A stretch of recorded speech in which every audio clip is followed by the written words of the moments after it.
నితిన్ గడ్కరీ గారు వారి ముఖ్య అతిథి సందేశం కోసం ఆహ్వానిస్తున్నాను.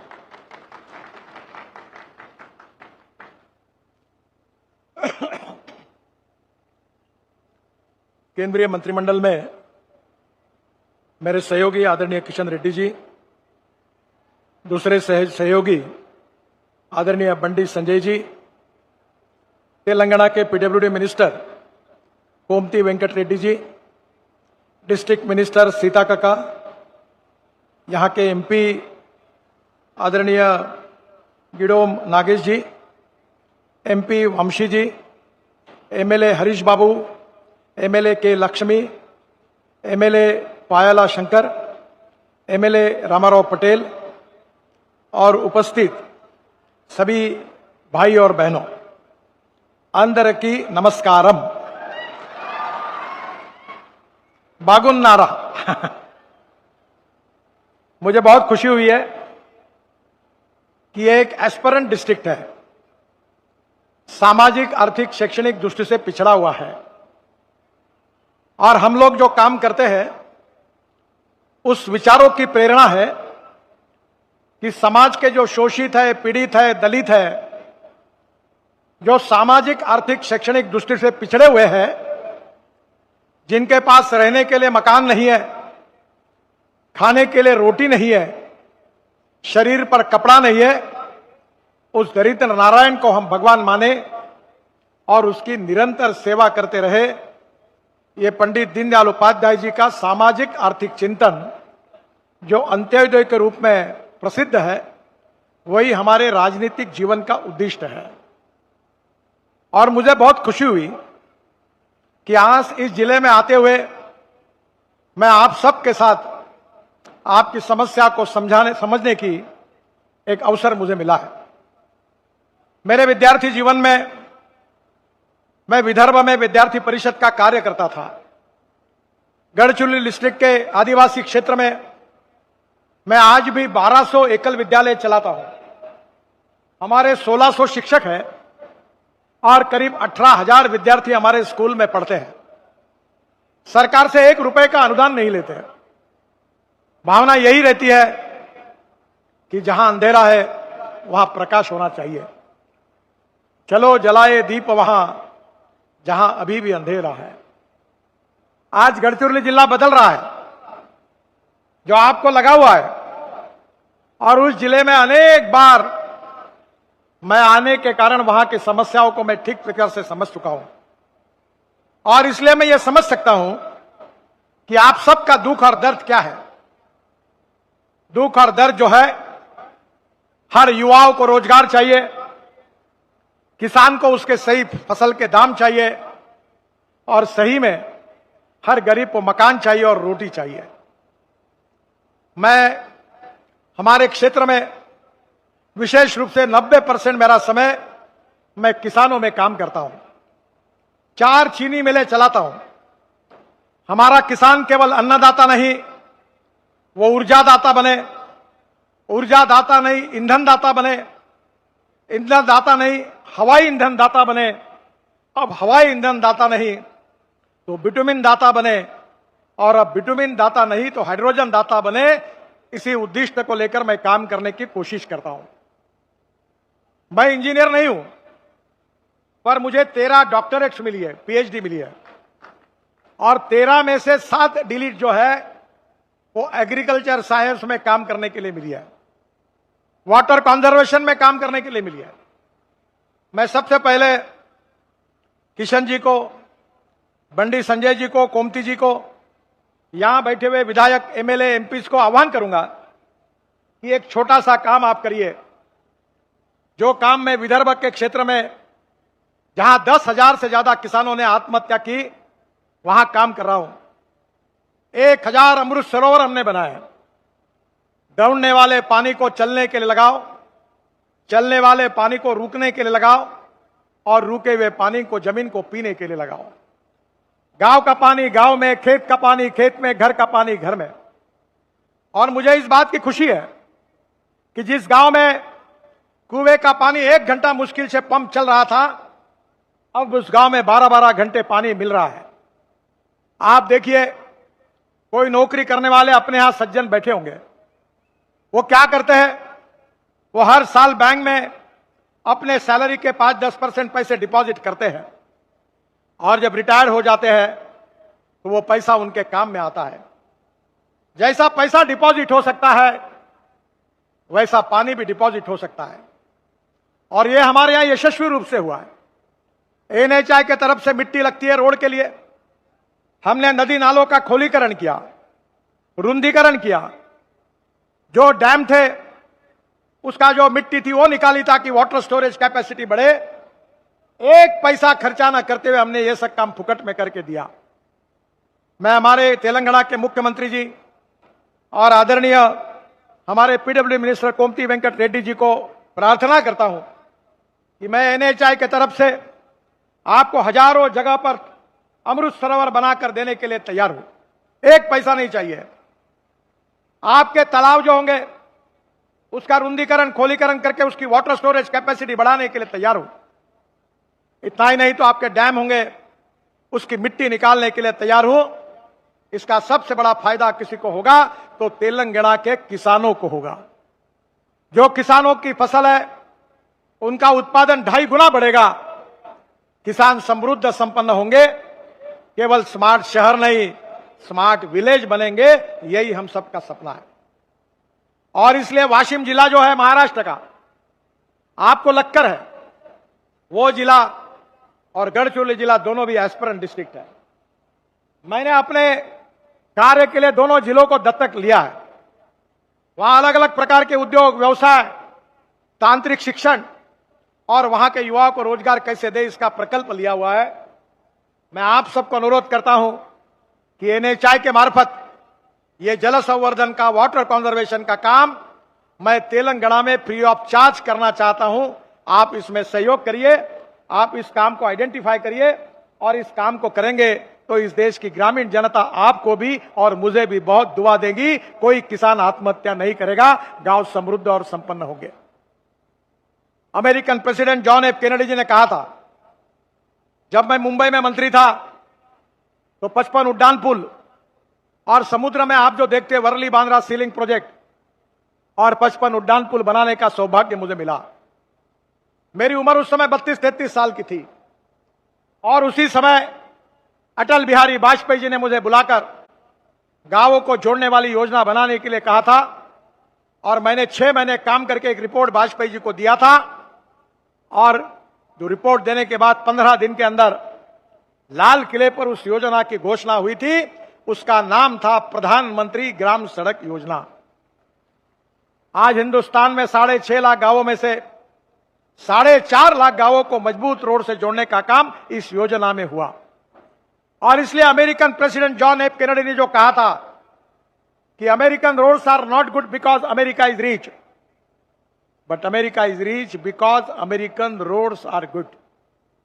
अमेरिका धनवान है, इसके कारण अमेरिका के रास्ते अच्छे नहीं हुए, तो अमेरिका के रास्ते अच्छे हुए, इसके कारण अमेरिका धनवान हुई। अब तेलंगाना के रास्ते अच्छे करके तेलंगाना की जनता को समृद्ध संपन्न करना और उसका विकास करना, ये कार्य मोदी जी के नेतृत्व में हमारी भारत सरकार, यहां के राज्य सरकार को सहयोग करके हम निश्चित रूप से पूरा करेंगे। ये विश्वास मैं आप सबको देना चाहता हूं। बहनों और भाइयों, मुझे बहुत खुशी है 2014 में जब मैं मंत्री बना तो तेलंगाना में एनएच की लंबाई केवल 2511 किलोमीटर थी और आज 10 साल में ये जो लेंथ थी एनएच की वो दुगनी हो गई है। 4,996 ने 5,000 किलोमीटर हो गई है। और ये 33 जिलों में हम लगातार कार्य करने की कोशिश कर रहे हैं। अभी तक 1.25 लाख करोड़ के काम लगभग पूरे हुए हैं। अभी जो आपने विकास दिखा तो आइसबर्ग का छोटा सा ऊपर का भाग है। अब आने वाले समय में कम से कम 3-4 साल में 2 लाख करोड़ रुपए के काम हम तेलंगाना में करने वाले हैं। और मेरा विश्वास है ये काम होने के बाद तेलंगाना की तस्वीर बदल जाएगी। अभी जो आपने देखा है वो तो न्यूज रील है, असली फिल्म शुरू होना बाकी है। और इसलिए मैं आपको विश्वास देना चाहता हूं कि तेलंगाना के विकास के लिए हम कटिबद्ध है। 2014 के पहले तेलंगाना में पिछड़े क्षेत्र से हैदराबाद जाने के लिए 12 से 15 घंटे लगते थे। आज हमने एक्सेस कंट्रोल कॉरिडोर के साथ राज्य के किसी भी कोने से हैदराबाद तक 4 से 5 घंटे में आप जा सकोगे, इसकी सुविधा हम तैयार करेंगे, ये विश्वास मैं आपको देना चाहता हूं। राज्य का ट्राइबल जिला मुलुगु हो या कोठागुड़म, चाहे जिला आदिलाबाद हो या गढ़वाल, राज्य के किसी कोने से हैदराबाद आना और जाना अब बहुत जल्दी आसान हो जाएगा। हमारी सरकार ने पूरी तेलंगाना में राष्ट्रीय राजमार्गों को काफी बढ़िया प्लानिंग करके जाल बिछाने की कोशिश की है। कुछ काम पूरे हुए, कुछ काम शुरू हुए। पूरे तेलंगाना को रोबस्ट रोड इंफ्रास्ट्रक्चर देकर तेलंगाना का विकास के लिए हम कटिबद्ध हैं। बहनों और भाइयों, किसी भी राज्य के विकास में 4 चीजें जरूरी है: water, power, transport and communication. जहां 4 चीजें होती है वहां उद्योग व्यवसाय आता है। जहां 4 चीजें होती है वहां उद्योग, व्यापार, व्यवसाय, एक्सपोर्ट बढ़ता है। जहां 4 चीजें होती है वहां खेती का और गांवों का विकास होता है और वो राज्य समृद्ध और संपन्न होता है। और इसीलिए हमने करीब 1 लाख करोड़ के न्यू ग्रीन एक्सप्रेस हाईवे बनाने की योजना हाथ में ली है। यह हाईवे तेलंगाना से जा रहे हैं। इंदौर हैदराबाद कॉरिडोर 770 किलोमीटर है। इसकी कीमत 17,000 करोड़ है। तेलंगाना में 100% काम पूरा हुआ है और मार्च 2026 तक यह काम पूरा हो जाएगा। तेलंगाना में 4,500 करोड़ रुपए के 136 किलोमीटर का काम पूरा हुआ है। तेलंगाना में कामारेड्डी, मेडक और संगारेड्डी जिलों से होकर यह गुजरेगा और इंदौर से हैदराबाद तक की यात्रा का मौजूदा समय 20 घंटे है, यह 10 घंटे पे आएगा। यह विश्वास मैं आपको देना चाहता हूं। दूसरा जो बहुत इंपॉर्टेंट रोड है, ये रोड ने अभी किशन जी बात कर रहे थे कश्मीर से कन्याकुमारी। हमारे भाषणों में हम कहते थे कश्मीर से कन्याकुमारी। किशन जी, ये बड़ा इंटरेस्टिंग बात है कि हिमाचल प्रदेश में रोहतांग पास आप गए होंगे, वहां जाने के लिए 3.5 घंटे लगते थे। अब हमने एक टनल बनाई है, अटल टनल, 8 मिनट में निकल जाते हैं। वहां से निकलकर हिमालय के बीच में से लद्दाख लेह तक हम 8 टनल बना रहे हैं। नया रोड बन रहा है और लद्दाख लेह में आकर कारगिल के नीचे हमारे आशिया की सबसे बड़ी 12 किलोमीटर की सबसे बड़ी टनल जोजिला टनल हम बना रहे हैं, जिसका 75% काम पूरा हुआ है। जोजिला टनल से निकलकर हम झेड़मोर टनल हमने बनाकर प्रधानमंत्री जी ने उसका उद्घाटन किया, वो पूरी हुई है। और वो झेड़मोर टनल से हम श्रीनगर आएंगे तो श्रीनगर और जम्मू के बीच में हम 36 टनल बना रहे हैं। अब 23 टनल पूरी हो गई है। और कटरा के पास हम नया जम्मू के पहले हाईवे बना रहे हैं, कटरा से दिल्ली। इस हाईवे से हम अमृतसर आएंगे, अमृतसर से दिल्ली आएंगे और दिल्ली मुंबई हाईवे पे आकर हम सूरत तक आएंगे। इसके पहले दक्षिण में आना होगा तो हमें मुंबई, पुणे, कोल्हापुर, सोलापुर जाने की जरूरत पड़ती थी। अब जाने की जरूरत नहीं है। सूरत से हम नया ग्रीन रोड बना रहे हैं, एक्सप्रेस हाईवे। सूरत से निकलेगा, सूरत से नासिक, नासिक से अहमदनगर, अहमदनगर से सोलापुर, सोलापुर से करनूल, करनूल से हैदराबाद, चेन्नई, कन्याकुमारी, कोचीन, त्रिवेंद्रम, पूरे साउथ को बेंगलोर, मैंगलोर। और ये सही में हम जो भाषण में कहते थे कश्मीर से कन्याकुमारी, ये सपना हमारा पूरा होगा। अनेकता में एकता, यही हमारी विशेषता। अलग अलग राज्यों में हमारी रहन सहन, पान, खान पान अलग अलग है, हमारी संस्कृति अलग है, हमारा इतिहास अलग है, पर इस सब में विशेषता यह है कि अनेकता में एकता, यही हमारी विशेषता है। ये सूरत, सोलापुर, कर्नूल, चेन्नई कॉरिडोर, ये 1100 किलोमीटर तेलंगाना में आता है और इसमें 40,615 करोड़ का है। इसका 53% काम पूरा हुआ है और मैं कोशिश करूंगा कि अगले अप्रैल तक ये रोड उद्घाटन होगा। और मैं प्रधानमंत्री से अनुरोध करूंगा कि आप हिमाचल प्रदेश से निकलकर कन्याकुमारी तक गाड़ी में बैठकर जाइए, ऐसा एक्सेस कंट्रोल रोड मिल जाएगा। तेलंगाना में 78 किलोमीटर इसमें है। यह कॉरिडोर तेलंगाना के गढ़वाल जिले से होकर आंध्र के कर्नूल तक पहुंचेगा और सूरत से चेन्नई की दूरी 300 किलोमीटर कम होगी और यात्रा का समय 28 घंटे से बचकर केवल 17 घंटे रहेगा। एक प्रकार से यह उत्तर और दक्षिण भारत को जोड़ने वाला प्रकल्प है। सूर्यापेट से देवरापल्ली यह ग्रीनफील्ड हाईवे है, 221 किलोमीटर, 8,000 करोड़ का। इसका भी 82% काम हुआ है। हैदराबाद विशाखापट्टनम कॉरिडोर का हिस्सा है। तेलंगाना में 6,040 करोड़ रुपए की लागत से 164 किलोमीटर काम हम कर रहे हैं। तेलंगाना में सूर्यापेट खम्मम जिले से होकर गुजरेगा और हैदराबाद से विशाखापट्टनम की दूरी 56 किलोमीटर कम होगी और 12 घंटे का समय जो है वो घट के केवल 6 घंटे होगा। ये कहते हुए मुझे बहुत खुशी हो रही है। नागपुर से विजयवाड़ा कॉरिडोर ये 565 किलोमीटर है, 16,000 करोड़ का। इसका 21% काम पूरा हुआ है। तेलंगाना में 13,328 करोड़ की लागत से 401 किलोमीटर तेलंगाना में आसिफाबाद, मंचेरियल, भूपलपल्ली, हनुमकोंडा, वारंगल और खम्मम से यह गुजरता है और नागपुर से विजयवाड़ा के बीच में 175 किलोमीटर की दूरी कम होगी और 13 घंटे का जो समय है वो 6 घंटे में हो जाएगा।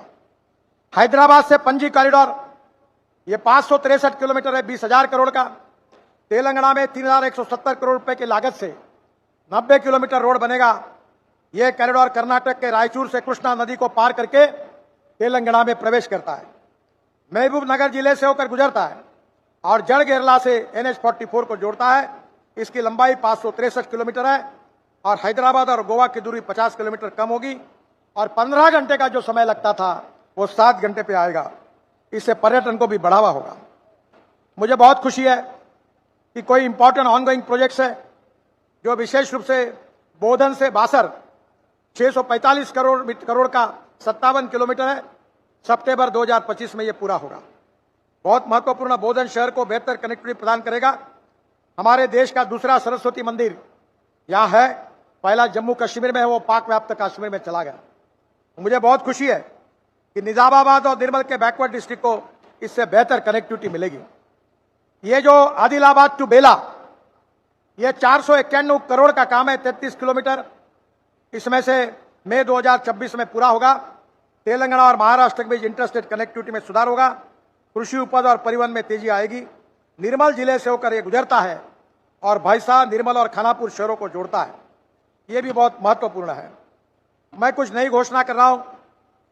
पहली बात, 4 laning of the missing link of Hyderabad Bhopalpatnam 241 kilometre, 18 kilometre का ये रोड, इसको हम जोड़ रहे हैं। ये भुवनगिरी, वारंगल, मुलुगु को जोड़ता है और एशिया का सबसे बड़ा आदिवासी त्योहार मेदाराम जत्रा मेदाराम गांव मुगुलुगु में आयोजित की जाती है। इससे पर्यटन को बढ़ावा मिलेगा। 4 laning of Rudrampur to Bhadrachalam 1800 crore का 100 किलोमीटर का ये रोड है। कोठागुडम और पालवंचा शहरों में बाईपास बनेगा और इस कनेक्टिविटी के कारण भद्राचलम मंदिर जाना बड़ा आसान होगा। मुझे बहुत खुशी है कि बोधन से आरमूर तक 57 किलोमीटर 1100 करोड़ का महत्वपूर्ण रोड है। यह भी जल्दी इसका काम शुरू होगा। Armoor, Jagtial, Mancherial inter corridor route है और इसके कारण बेलमपल्ली का जो सिंगरेनी कॉलोनीज है, कोल केमिकल कॉम्प्लेक्स मंचेरियल का है, ACC सीमेंट मंचेरियल का है, ओरिएंट सीमेंट देवापुर का है और NTPC प्लांट रामागुंडम का है। इनको सबको एक बहुत अच्छी कनेक्टिविटी मिलेगी। यह परियोजना आसिफाबाद इस आकांक्षी जिले में विकास लाएगी। जो प्रोजेक्ट महत्वपूर्ण है जिसकी मैं घोषणा कर रहा हूं वो 4 लेनिंग ऑफ आरमूर, जगतियाल, मंचेरियल, ये 5,000 करोड़ के प्रोजेक्ट की आज मैं घोषणा कर रहा हूं। ये 132 किलोमीटर है। कैबिनेट के अप्रूवल को जल्दी मिलने के बाद हम इसका काम शुरू करेंगे। ये भी आपके इंडस्ट्री के लिए बहुत महत्वपूर्ण है। आसिफाबाद जिले के लिए विकास करेगा और नागपुर हैदराबाद, नागपुर विजयवाड़ा के बीच में एक नई कड़ी ये स्थापन करेगा। जगतियाल करीमनगर ये 4 लेनिंग 2,500 करोड़ का है, वो 59 किलोमीटर है और ये भी काम आने वाले 3 महीने में शुरू हो जाएगा।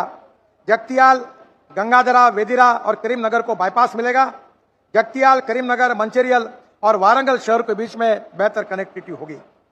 जगतियाल, करीमनगर, वारंगल 4 लेन बनने के बाद जो दूरी लगभग 3.5 घंटे से कम होकर सिर्फ 1.5 घंटे रह जाएगी। इन शहरों में खम्मम और विजयवाड़ा को बेहतर कनेक्टिविटी मिलेगी। मुझे और एक महत्वपूर्ण रोड है 6 लेनिंग ऑफ नागपुर हैदराबाद। मैं नागपुर का हूं और हैदराबाद जाने के लिए बड़ा आसान होगा।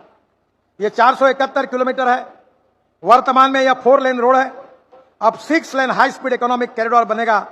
डीपीआर शुरुआत हो गई है। हैदराबाद शहर में ट्रैफिक जाम कम होगा और दोनों शहरों में से दूरी लगभग 9 घंटे से कम होकर 4.5 घंटे हो जाएगी और ये इंडस्ट्रियल डेवलपमेंट के लिए बहुत उपयोगी होगा। इसके साथ साथ हैदराबाद में हम 2000 करोड़ रुपए का 316 एकड़ में एक मल्टी मॉडल लॉजिस्टिक पार्क भी बना रहे हैं। मुझे विश्वास है कि मैं आदरणीय पीडब्ल्यू मिनिस्टर रेड्डी जी से अनुरोध करूंगा कि अब ropeway, cable car, funicular railway हम बन रहे हैं। हवा में उड़ने वाली डबल डेकर बस शुरू कर रहे हैं। हैदराबाद के लिए, आपके बड़े बड़े शहरों के लिए पब्लिक ट्रांसपोर्ट और इलेक्ट्रिसिटी, इसको हम मदद करेंगे। मैं बहुत खुशी से आपको बताना चाहता हूं कि ब्रोकन राइस से, राइस स्ट्रॉ से, बांबू से, मोलाइसिस से, शुगर कैन जूस से हम इथेनॉल बनाते हैं। मेरे यहां गाड़ी है, मैं किसानों ने तैयार किए हुए 100% इथेनॉल पे इनोवा गाड़ी में बैठता हूं। मैं अब किसानों ने तैयार किए हुए ईंधन पे ही गाड़ी चलाता हूं। हाइड्रोजन पे चलने वाली गाड़ी मेरे पास है। इलेक्ट्रिक की गाड़ियां, बसेस हमने देश में लाई है। अब इलेक्ट्रिक की कार, इलेक्ट्रिक स्कूटर लोकप्रिय हुई है। ले सीएनजी पर आप जो राइस स्ट्रॉ कहते हैं, इससे सीएनजी बनता है। और मैंने बजाज कंपनी के 2 व्हीलर को लॉन्च किया 6 महीने पहले। जो पेट्रोल पे मोटरसाइकिल चल रही थी उसका खर्चा ₹2.40 पर किलोमीटर आता है। और किसानों ने राइस स्ट्रॉ से, जो परली से, आप क्या उसको क्या कहते हैं मुझे मालूम नहीं, वो पैडी का जो ये होता है, जो पैडी निकालने के बाद जो वेस्ट होता है, उससे सीएनजी बनता है। और इस मोटरसाइकिल का खर्चा केवल ₹1 पर किलोमीटर आता है। ₹1 पर किलोमीटर। सीएनजी पे ट्रक चल रहे हैं, सीएनजी पे बसेस चल रही है, अब ट्रैक्टर भी आ रहा है। मैं ट्रांसपोर्ट मंत्री हूं। मैंने सब ट्रैक्टर कंपनियों को कहा कि मैं यूरो 6 के इमिशन नाम लगा दूंगा। तो उन्होंने मुझे कहा कि ये मत लगाइए, ट्रैक्टर की कीमत लाख, सवा लाख से बढ़ेगी। मैंने उनको कहा इलेक्ट्रिक पर चलने वाला ट्रैक्टर तैयार करिए। किसान जो सीएनजी तैयार करता है उसका ट्रैक्टर तैयार करिए। फ्लेक्स इंजन का, इथेनॉल पर चलने वाला, हाइड्रोजन पर चलने वाला ट्रैक्टर तैयार करिए। मुझे खुशी है, मैं ट्रांसपोर्ट मंत्री हूं, अब ये ट्रैक्टर तैयार हो गया है। मेरे पास सीएनजी का ट्रैक्टर है, इलेक्ट्रिक का ट्रैक्टर है। मैं ड्रोन से स्प्रे करता हूं और डीजल की तुलना में मेरी 1 लाख रुपए की बचत होती है साल की। मेरे किसान भाइयों, to save money is to earn money. अभी हम ड्रोन से स्प्रेइंग करते हैं, जिसके कारण मेरे यहां अभी खुद मैं खेती करता हूं। 60 एकड़ खेती है, मेरी पत्नी भी खेती देखती है। 1 एकड़ में 14.5 क्विंटल तुअर हुई, 1 एकड़ में 88 टन गन्ना हुआ। मैं केवल किसानों में काम करता हूं और आप में से बहुत से लोग हर साल हमारे विदर्भ के किसानों का एग्रो विजन इंटरनेशनल सेमिनार और हमारा ये बहुत बड़ा प्रदर्शन होता है, जिसमें देश से 4 से 5 लाख किसान आते हैं। इस देश को, गांवों को मजबूत करना है, इस देश के किसानों को मजबूत करना है, इस देश में युवाओं को रोजगार देना है, इस देश के ग्रामीण क्षेत्र में जल, जमीन, जंगल और जानवर पर आधारित नई टेक्नोलॉजी का उपयोग करके एक पिछड़े हुए क्षेत्र का विकास करना है। मैं आखिर में 2 बातें आपको कहूंगा।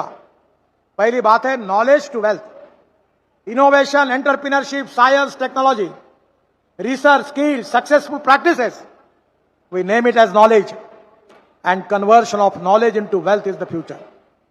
और दूसरी फिलॉसफी, जिसको मैं कहता भी हूं और जिसका पालन भी करता हूं, कि no person is waste and no material is waste. It is depending upon the appropriate technology, it is depending upon the appropriate vision of the leadership that you can convert waste into wealth। बहनों और भाइयों, तेलंगाना को सुखी, समृद्ध, संपन्न बनाइए। गांव, गरीब, मजदूर, किसान का कल्याण करिए। गरीबी, भूखमरी, बेरोजगारी से हमारी जनता को मुक्त करना है। गरीब गरीब होता है, गरीब को कोई जात, पंथ, धर्म, भाषा नहीं होती। जिस भाव में पेट्रोल हिंदू को मिलता है, उसी भाव में मुसलमान को मिलता है। आने वाले समय में युवाओं को रोजगार देना पड़ेगा। आत्मनिर्भर भारत बनाना है। $5 ट्रिलियन की इकोनॉमी बनानी है। वर्ल्ड की 3rd लार्जेस्ट इकोनॉमी बनानी है। यह प्रधानमंत्री जी का सपना है। और उसी दृष्टि से हमारे गांव, गरीब, मजदूर, किसान का कल्याण करके हम तेलंगाना जैसे राज्य के पिछड़े हुए क्षेत्र में रोड बनाकर यहां उद्योग आए, यहां खेती का विकास हो, युवाओं को रोजगार मिले। आपको रोजगार के लिए हैदराबाद, मुंबई, कलकत्ता जाने की जरूरत नहीं पड़े, तो बड़े बड़े उद्योग यहां आए।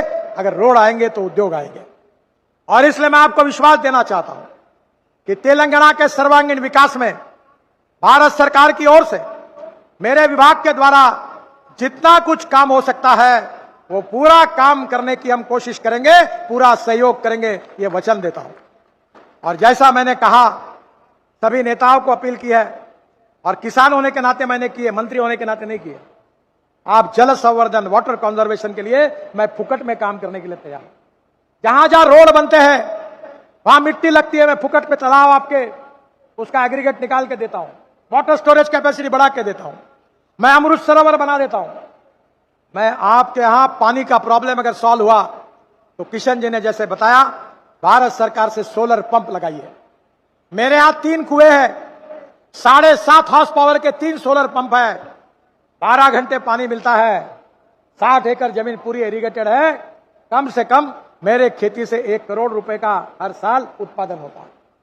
हमें गांवों को सुधारना है, किसानों को मजबूत करना है, युवाओं को रोजगार देना है, पर्यटन को बढ़ावा देना है, सिंचाई को बढ़ाना है। आखिर में एक बात आपको बताना चाहूंगा, मैं जल संवर्धन मंत्री था, ये आंध्र प्रदेश का पोलावरम डैम बनाने का सौभाग्य मुझे मिला। मैंने आंध्र प्रदेश को 60,000 करोड़ रुपए दिए। पानी है, पानी की कमी नहीं है। मैंने 4 योजनाएं तैयार की थी, 47 रिवर कनेक्टिविटी की, उसमें से आपके काम की 4 है कि पोलावरम का पानी जो जहां आता है गोदावरी में सरप्लस वाटर है, गोदावरी का पानी पेनार में, पेनार का कृष्णा में और कृष्णा का कावेरी में डालने की योजना, मैंने 2 योजना बनाई थी। अगर ये पानी आएगा तो तेलंगाना, आंध्र प्रदेश, कर्नाटक और तमिलनाडु में कोई पानी की समस्या नहीं रहेगी। इस देश में पानी की कमी नहीं है, पानी के नियोजन की कमी है। पोलावरम के बाद 1300 टीएमसी पानी समुद्र में चला जाता है। क्या यह पानी रोककर किसानों को नहीं दिया जा सकता? क्या यह पानी से समृद्धता, संपन्नता नहीं लाई जा सकती? मेरे दोस्तों, भाइयों और बहनों, हमें गांवों के विकास के लिए कटिबद्ध होना है। जल, जमीन, जंगल और जानवर पर आधारित ग्रामीण, कृषि, जंगल, आदिवासी, इनके विकास की योजना बनाकर ये तस्वीर को हमको बदलना है। मैं राष्ट्रीय महामार्ग के मंत्री होने के नाते आपको वचन देता हूं कि इस पिछड़े हुए क्षेत्र में हम राष्ट्रीय महामार्ग बनाएंगे, उद्योग आएंगे, विकास होगा और तेलंगाना के युवाओं को रोजगार मिलेगा। ये सपना आपके आशीर्वाद से पूरा होगा। इसी विश्वास के साथ आज 4,000 करोड़ के कामों का एक भेंट आपको मिली है। मैं तेलंगाना की जनता का बहुत बहुत अभिवादन करता हूं, आपको शुभकामनाएं देता हूं। बहुत बहुत धन्यवाद, नमस्कार। తెలంగాణ యువతకు, తెలంగాణ జనతకు ఈ రోజు 6,000 కోట్లు రానున్న 2 లక్షల కోట్లు అని తెలియజేసిన మంత్రివర్యుల్ని వికాస్ రాజ్ గారు, ప్రిన్సిపల్ సెక్రటరీ R&B, అలాగే జిల్లా కలెక్టర్ గారు, regional officer, national highways authority of India Shivashankar గారు సన్మానిస్తారు ప్రభుత్వం పక్షాన. ఆ తర్వాత స్థానిక సిర్పూర్ ఎమ్మెల్యే హరీష్ బాబు గారు, ఉమ్మడి ఆదిలాబాద్ జిల్లా ఎమ్మెల్యేలందరూ కలిసి నిర్మల్ పెయింటింగ్, వెంకటేశ్వర స్వామి, పద్మావతి